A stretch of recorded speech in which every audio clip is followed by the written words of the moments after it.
Ang pinag-uusapan natin ay problemang kasangkot na po ang kinabukasan ng ating bansa.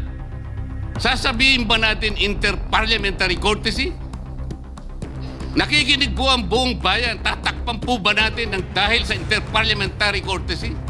Nakasulat po ba sa bato yun? Absolute po ba yun? Naghalo na po ang balat sa tinalupan. Bakit po? Ngayon ko lamang po nakita sa pagdinig ng Blue Ribbon Committee. Nandun po yung Justice Secretary. Hindi pa po natin natatapos na pagtatanungin yung respondent, yung resource person, na tayo po ang merong legal and physical custody. Hindi ko maintindihan kung bakit dadalhin niya sa kanyang opisina at pagbalik niya, meron na siyang supplemental affidavit. Ano po ba itong nangyayari sa atin? Meron na ba tayong alituntunin? Meron na ba tayong agreement sa pagitan ng DOJ at ang pag-imbestigang ginagawa natin sa Blue Ribbon Committee? Hindi ko na po maintindihan kung ang Blue Ribbon Committee is the investigative arm of the Department of Justice. Ang sabi ko po nung nasa ikalimang pagdinig pa lang tayo, sapagkat nakikita ko na po ito, kaya po naghangad pa ako sa ating chairman noon na sana'y paraanin niya ako, pero lang akong gustong isang guni muna at pag-usapan sana muna. Eh, hindi naman po ako nabigyan ng pagkakataon, kaya nagkaroon pa po ng konting sagutan doon. Ito po yung gusto ko sana.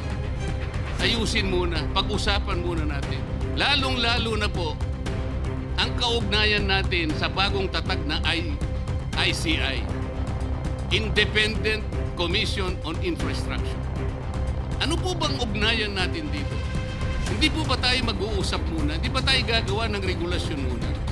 Meron po tayong mga doktrinang isinasaalang-alang. Nasaan na po ang institutional boundaries? Nasaan na po ang separation of powers? Nasaan na po ang system of checks and balances? Di ba natin isasaalang-alang ito?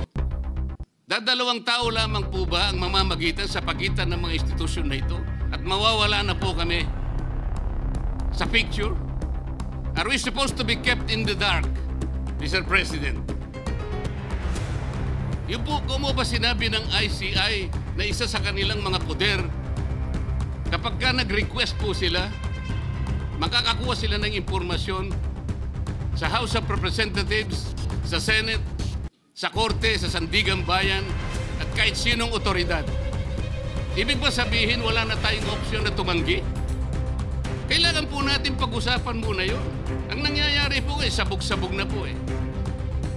Baka nga yun ang isang dahilan kung bakit nag-resign po yung advisor na si Mayor Magalong ng Baguio. Yung pong mga pasaring, ito po yung nakakapagbigay sa atin ang hindi naman kailangang pag-aaway-away o pag-aalitan. Hindi po maganda sa ating panig ito. Tingnan lamang po natin yung interview sa DCMM ng ating kasamahan, chairman ng Blue Ribbon Committee, na ang mga host ay si Victoria Tulad at si Christian Yosores noong September 28, 2025. Ang tanong po nila, ilang hearings ba ang nakikita ninyong gagawin ninyo? Ang sagot po ng ating kasama, Senator Lacson, yun ang hindi ko pa masabi. Dahil kung may bagong lumalabas na mga testigo at masustansya yung sasabihin, meron pang mga kakulangan na dapat na mapunuan, magtawag tayo ng pagdinig. Tama naman po yun. Pero ito pong pangalawang saknong, ang sabi po, pero kung paulit-ulit lang at masa-sidetrack o kaya palihis yung direksyon ng inquiry, yun ang i-assess namin kasi medyo lumihis na. Ano po yung lumihis? September 28, dito lumabas si Master Sergeant Orly Gutesa. Lumihis po ba o dumiretso? Mula kay Saldico, ikinonekta po niya kay Martin Romualdez. Sa akin palagay, dumiretso po, hindi tayo lumihis.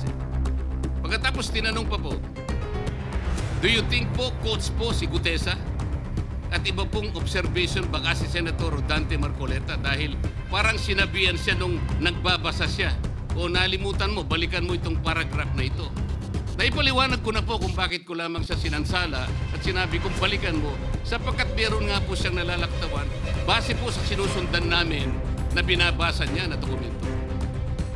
Ang sagot po ni Senador Lacson, medyo natawa pa nga siya, kayo nang humusga sa lahat ng yan, eh tayo nag-viral na. Siguro, ang sasabihin ko na lang, yung hula nyo, yun ang hula ko. O hula ko, hula nyo. Parang your guess is as good as mine. Hindi po maganda yung inference. Parang ang lumilitaw, kinotes ko eh. Bilang isang abogado, magmula po nung ako'y maging abogado, inisip, hindi ko po ginawa yung mga bagay na ito. Kumisan nga ako eh. Hindi na abogado, sila pa yung nagsasabi. Katulad po ni Saldico. Ang sabi ko lang naman po eh, matunog na yung pangalan niya. Napakaraming sources na nagsasabi, kumukonekta kay Saldico, pwede ba natin siyang imbitahin? Ang sabi po, eh hindi na raw siya imbitahin because of interparliamentary courtesy. Ang sabi ko po, ang interparliamentary courtesy hindi po nalalaban kung iimbitahin lang siya. Halimbawa, invitation letter lang. Nagawa ko po yun kay Congressman Toby Chang. Voluntaryo po yun eh. Kung darating siya, salamat. Kung hindi siya darating, okay lang. Ngunit, ang pinag-uusapan natin ay problemang kasangkot na po ang kinabukasan ng ating bansa. Sasabihin ba natin interparliamentary courtesy? Nakikinig po ang buong bayan. Tatakpan po ba natin ng dahil sa interparliamentary courtesy? Nakasulat po ba sa bato yun? Absolute po ba yun? Yun po yung aking ikinasasama ng loob eh. Hindi po tayo dapat mag-away-away. Iisa po ang ating layunin. Ang ating bansa ang pinaka-importante sa ating lahat. Bakit po kinakailangang ilihis natin? Bakit po tayo gagawa ng paraan para pagtakpan po natin ang hindi dapat pagtakpan? Ginoong Pangulo, ngayon po'y masasabi ko, si Master Sergeant Orly Gutesa ay mas credible pa po kaysa sa marami sa atin dito sa kapulungan ito. Si Master Sergeant Orly Gutesa, mas matapang kaysa sa mas marami dito sa ating kapulungan.